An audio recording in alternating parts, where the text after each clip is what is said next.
Interpolate is Congressman Richard Gomez. You're recognized. Our Vice Chair for of the Committee on Dangerous Drugs. Thank you, Mr. Chair. Mr. Chair, my inquiry today will be based on the documents submitted by Lieutenant Colonel Jovis Penido. This was submitted to this committee. Now, if ever there are sensitive questions that would incriminate him, maybe I can ask when we get into executive session, Mr. Chair. Good afternoon, Lieutenant Colonel Penido. Good afternoon, sir. Meron ho ba kayong copy ng affidavit na binigay niyo sa amin? Yes, Your Honors. Can you please take a look at the first page, number 4. Pakibasa niyo nga ho sa akin yung second sentence niyo on your assignment sa Albuera. Number 4. I was supposedly the only one capable of disbanding the Kerwin Espinosa drug group operating from that area. Okay. And then sa number 5, Lieutenant Colonel Espinido, pakibasa nyo nga rin po yung first sentence nung number 5. Soon after, I received a formal order from Camp Crami assigning me as Chief of Police, COP of Albuera, Your Honors. Yung next sentence, in my 18 days, In my 18 days as Albuera COP, I was able to disband the group of Kerwin Espinosa, alias Kerwin's father, Mayor Rolando Espinosa, then Mayor of Albuera, surrendered to me, okay. Your Honors. Thank you. Lieutenant Colonel Espinido, alam niyo ho ba kung nasaan si Kerwin Espinosa ngayon? Nandiyan na sa Albuera, Your Honors. Alam niyo ho ba kung na-disband na yung grupo niya? Hindi, Your Honors. Hindi pa na-disband yung grupo niya. Sa ngayon, Your Honors. So, ang buong paniwala ninyo is nag-ooperate pa rin siya? Yes, Your Honors. Okay. Sa number 10, on page 2, pakibasa nyo nga, Colonel Espinido, yung number 10, first sentence.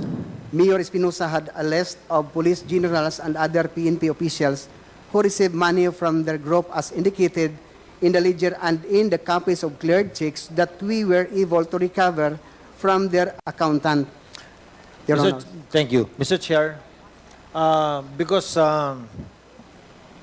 it will be very sensitive for us for Colonel Espinido to divulge the names right now. Maybe during executive session, we can ask the question and Colonel Espinido can give us the details on this. Okay yan, Colonel Espinido? Yes, sir. Okay. Yes, Your Honor. Now, I will go to page 3. Number 16. Colonel Espinido, pakibasa nyo nga ho yung second sentence ninyo. I believe Chief De La Rosa was involved in the dismissal of the cases that I built up against Kerwin Espinosa, including the burying of the cases that I was building against his police protectors or cuddlers who have been receiving money from him. Colonel, medyo mabigat din itong statement na ito.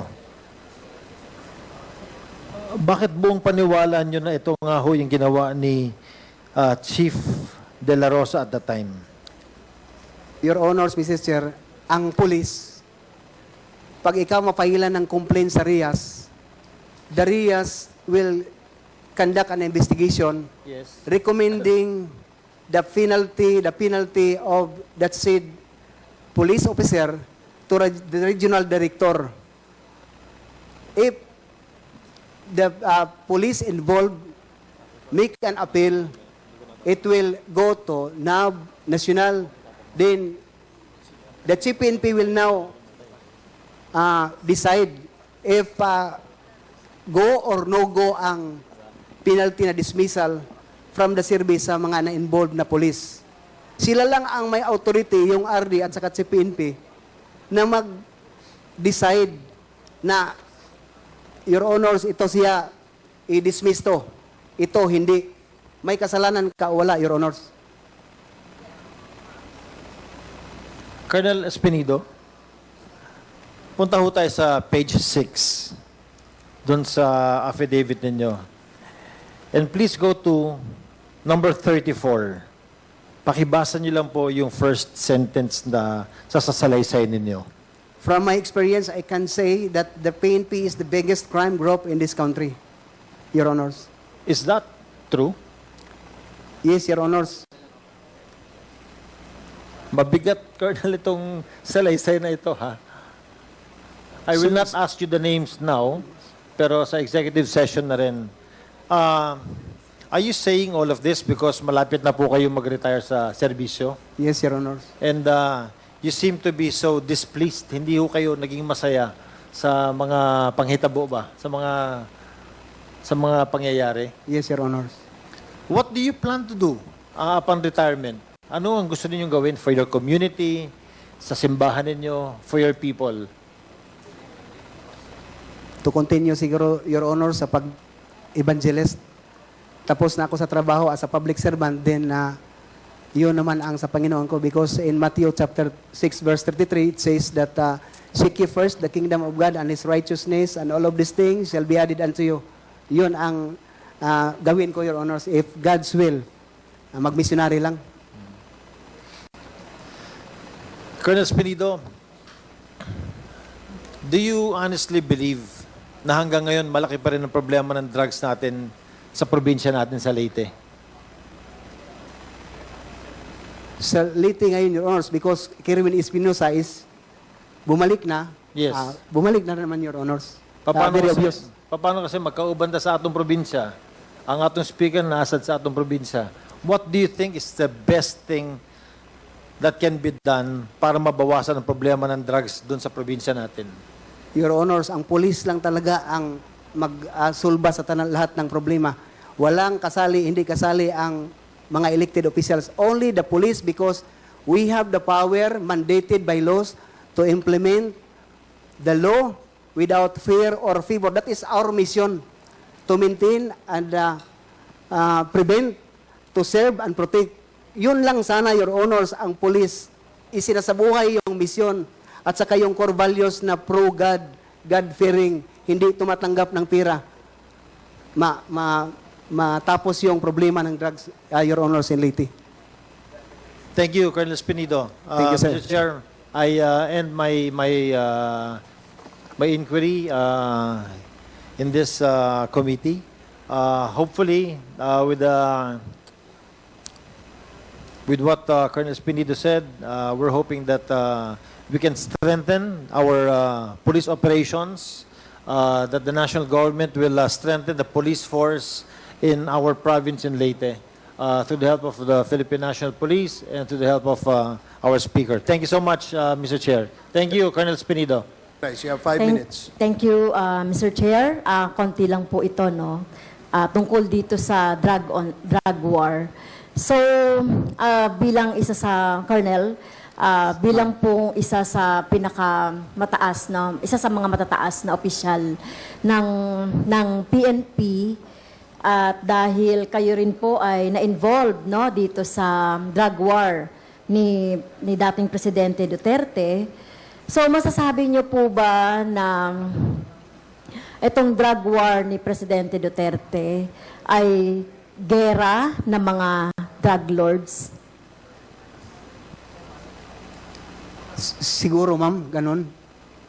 Well, Obvious sa na gera ano. ng mga drug lords, ang mga naapektuhan ay libo-libong mga kababayan o mga inosente rin.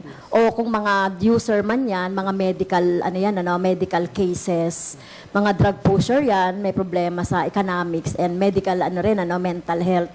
So, kung sinasabi niyo pong gera ito ng mga drug lords, so ibig sabihin, sinasabi niyo rin na si Duterte ay isang drug lord. Of course not, ma'am, but sa umpisa, yun ang pagtingin ko na talagang para sa mga drug lord. Pero ngayon, natapos ang mission ko, yung accomplishment na ako na nasali, so ako magsasabi na ang kompetensya lang ang trabaho, hindi yung sa kanila. Parang ganun lang, Your Honor. Yes, kompetensya ito ng mga drug lords, tama po ba? Yung war on drugs ni Duterte. Hindi para tapusin talaga yung yung droga, yung problema natin sa droga.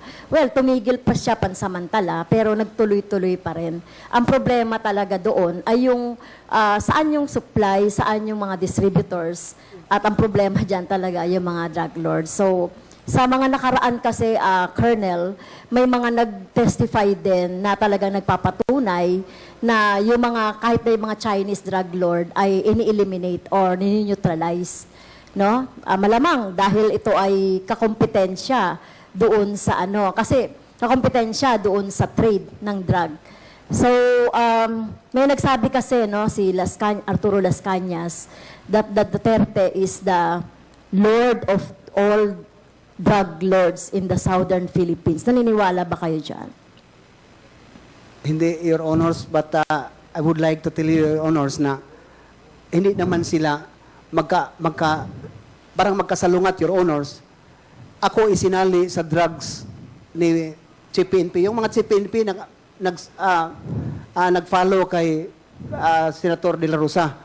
Pero si President Digong, from his mouth, na-cleared ako. Hindi siya nag-confirm na ako kasali. In that moment, Your Honor, na tinanong siya ng media, na-cleared ako. Kaya sa akin naman, in fairness, Your Honor, sorry. Parang pagbigyan din natin ng credit yung presidente na sa ginawa. But sa paligid niya, yun ang mga number one na naggawa na hindi alam ng presidente. Sorry talaga, Your Honor, kung yun lang ang sa pagtingin ko ba.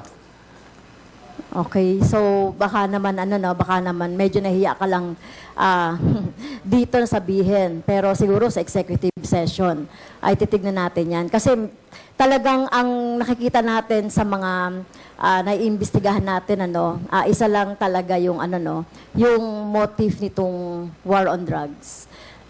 So unang-una nga nagkaroon talaga ng maraming patayan. So sinasabi mo rito, Colonel, sa area of jurisdiction mo, walang namatay o walang nabiktima?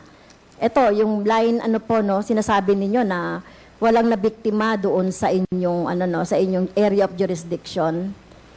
Yes, Your Honor, sa Albuera, walang namatay sa illegal drugs operation. Ang namatay doon, Your Honors, yung mga security ni Kerwin sa illegal possession of firearms kasi fully armed sila. Wala ding nahuli na akuha na drugs. They are all fully armed, long firearms na mga security ni Kerwin for my 1 week in Albuera. Pero sa drug operation, Your Honors, even in Bacolod, ni isa, Your Honors, na may patay sa possession of firearms or sa drugs na operation. So, sa area of jurisdiction nyo, that time walang namatay Yes, Your na Honor. mga biktima? Yes, Your Honor. Yung, okay. Sigurado po kayo doon? Yes, Your Honors. Okay. Sinasabi nyo sa number 34 ng affidavit ninyo, you did your job faithfully at hindi kayo na-promote. I'm always in some derogatory list. So, mabigat yung sinabi nyo sa institusyon. PNP is the biggest crime group in this country. Paano nyo yung mapapatunayan? Mapatunayan ko, Your Honors, kasi ako ang biktima. Ako ang biktima. Bakit hindi ako magsabi? Ang kalaban ko, pulis lang. Samantala, Your Honors, kilala ko ang mga pulis. Ang daming pulis din na faction na magsasabi sa akin na, Job, mag-resign ka, huwag kang magsyado magkumpiyansa kasi kalaban mo pulis lang. Kitang-kita, Your Honors, na si Kerwin Espinosa hindi binigay sa akin. So, sa kanila yon si Kerwin Espinosa. Halatang-halata na ang leader ng Paruhinog Group, si Nova Princess Paruhinog, at saka si Ardot Paruhinog, na leader ng bank robbery, highway robbery, may mga kaso sa Usamis, hindi ibinigay sa akin. Sana, masulbad na yung problema, pero ang ginawa, hindi. Bakit, Your Honors? Yung nga, tinignan ko, sino ang kakampi ko? Anong gusto nila? eradicate talagang, kaya ako, Your Honor Sotilio, hindi ko gusto i-minimize ang drugs. Eradicate talaga, and it can make as a chief of police for the previous assignment, Gandara, 1 month, 2 months, ako, Your Honor Sotilio, nag-declare ang non-government organization na illegal free. Illegal free, hindi lang drug free. Illegal logging, illegal fishing, sinali ko na yung mga bawsi. Sa San Miguel, Leyte ako, Your Honor, nag-chief of police ako for 6 months. For 3 months to 4 months, nag-declare ang San Miguel, Leyte ng illegal free. Kung saan ako, Your Honor, illegal free, bakit hindi magawa ng police hanggang ngayon mayroon ang drugs? So, ang ibig sabihin, to cut you short kasi maiksi na yung panahon, Colonel. So, ang ibig sabihin, sinasabi nyo na kayo-kayo yung nag-aaway doon sa drug trade, ang mga PNP. Tama ba? It may be, Your Honors. So, yung mga drug lords na hindi naman PNP ay protector nyo or ibig sabihin kasama dito sa mga syndicate ng mga PNP officials na kasama po dito sa drug war. It may be, Your Honors. Okay. So siguro, Mr. Chair, yung mga pangalan, doon na lang sa executive session na lang natin. Thank you, Mr. Chair. Thank you, Congresswoman Franz Castro. Thank you, sir. Congressman Gomez. The next to interpolate is Congressman Serge Dagook. Congressman Dagook, you're recognized. Thank you, Mr. Chair. Good afternoon, everyone. Mayong hapon, Colonel Joey. May hapon, sir. I would like to ask you about paragraph 4 in relation to paragraph 12 sa affidavit mo. Sabi mo kasi, sa paragraph 4, tinawagan ka ni Chief PNP dati, Ronald De La Rosa. Doon sa paragraph 12, you personally reported to him. You personally reported to him. So, yung bang boses na narinig mo, yung boses na narinig mo nung tumawag, yung sabi mong si General De La Rosa, dating Chief PNP, pareho ba na boses nung nagkaharap na kayo? Yes, Your Honors, Mr. Chair. Ibig sabihin, Mr. Chair,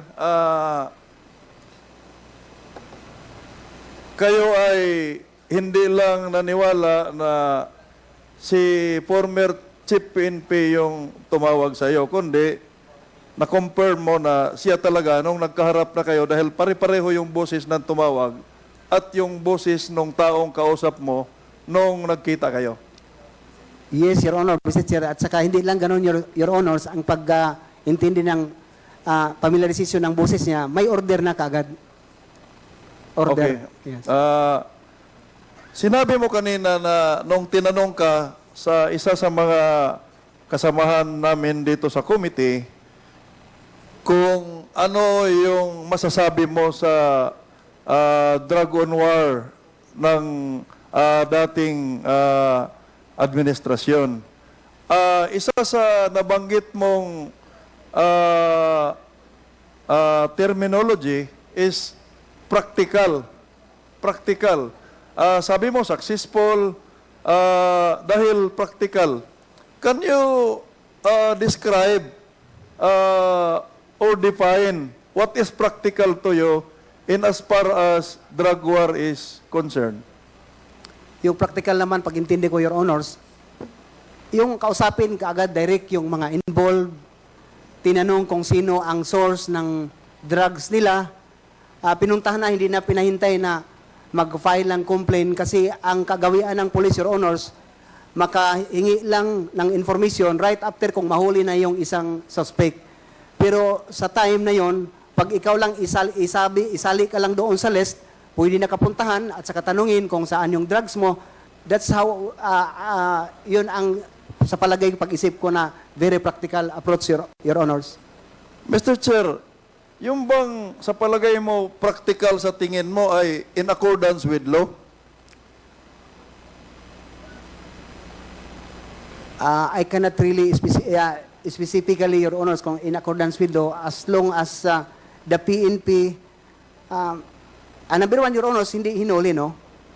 Pangalawa, yun siguro lang ang approach na papuntahin ka sa police station kasi nalista, yun siguro ang parang hindi na maganda, Your Honors, no? Binapapunta mo na walang invitation, kung ano pa man.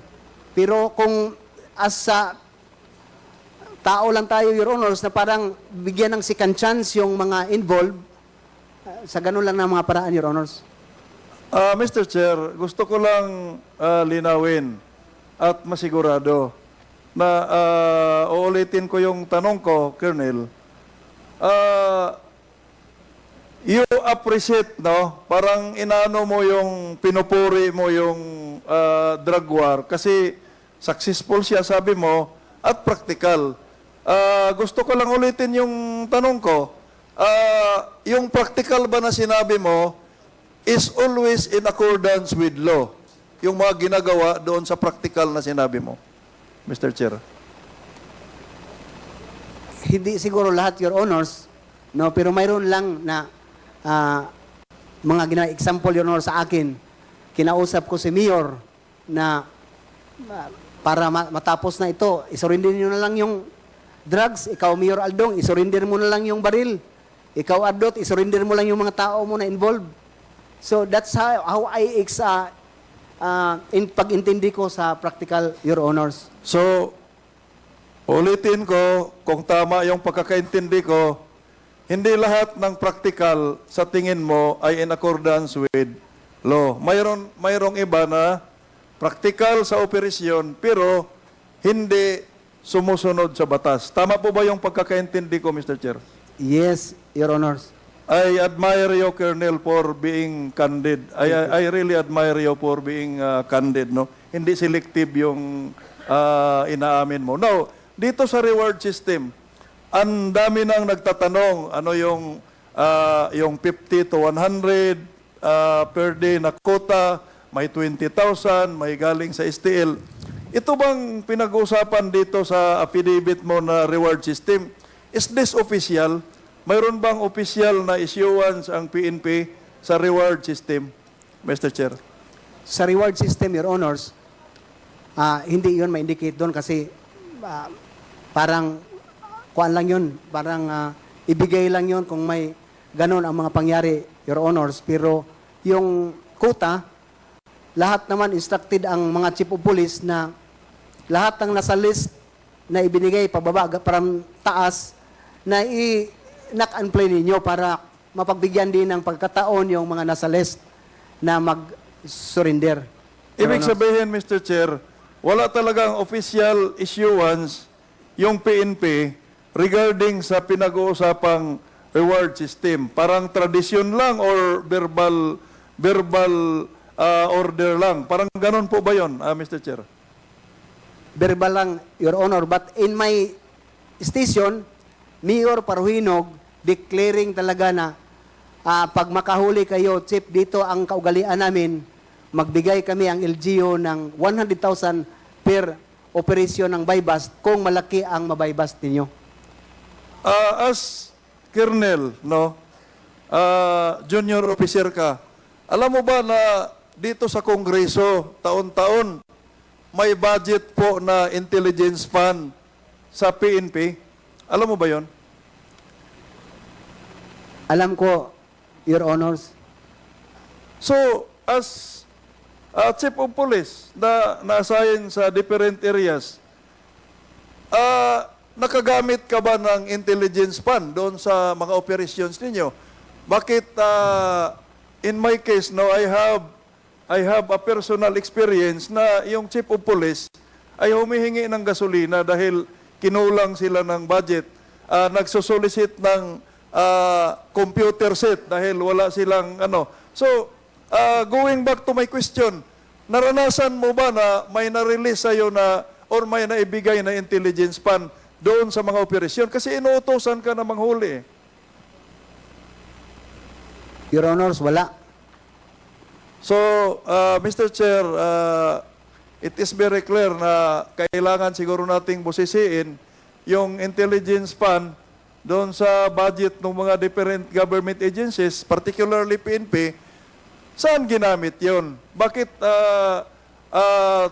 nanggagaling na sa STL, kung kani-kanino, yung mga ginagawang, o yung mga binibigay na reward? Because with this kind of practice, ay hindi talaga natin masiwata kasi may nagbibigay. Baka yung nagbibigay ay involved din. So, finally, Mr. Chair, although marami akong sanang katanungan, but I would like to yield to the other members. Medyo nakakabahala po yung paragraph 34, no? Na sinabi dito ni Colonel Espinido na